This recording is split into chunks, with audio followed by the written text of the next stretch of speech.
போகி பண்டிகை அன்னைக்கு வீட்டில் இருக்கிற வீணா போனதையெல்லாம் தூக்கி வீசி எறிவோம் தெரியுமா? அந்த மாதிரி இந்த தேர்தலில் 75 வருஷ பவள விழா பாப்பாவையும் 55 வருஷ பல்லாங்குழி பாப்பாவையும் தூக்கி வீசி எறிவோமா?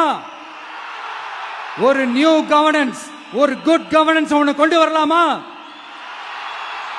நீங்க இந்த திமுகவுக்கு ஓட்டு போடுறது, மற்றும் பலருக்கு ஓட்டு போடுறது, பாஜகவுக்கு ஓட்டு போடுறது, யாருக்கு ஓட்டு போட்டாலும் சுத்தி சுத்தி நீங்க பாஜகவுக்கு ஓட்டு போடுற மாதிரி தான். ஒட்டுமொத்த தமிழ்நாட்டு மக்களுக்கும் எதிரான ஓட்டு. நீங்க ஒண்ணு கவனிச்சீங்களா? ஒட்டுமொத்தமா எல்லாருமா சேர்ந்து ஒருத்தனை எதிர்க்கிறாங்க. அதுக்கு என்ன காரணம்? ஏன் அப்படி எதிர்க்கணும்? இப்ப அவங்கவுங்க ஒரு தனித்தனி கூட்டணியில இருந்தாங்கன்னா அவங்களுக்கு ஆப்போசிட்ல இருக்கிறவங்கள எதிர்ப்பாங்க.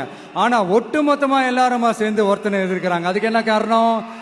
ஒட்டுமொத்தமா எல்லாருமா சேர்ந்து ஒரே கூட்டணியில இருக்கிறாங்க.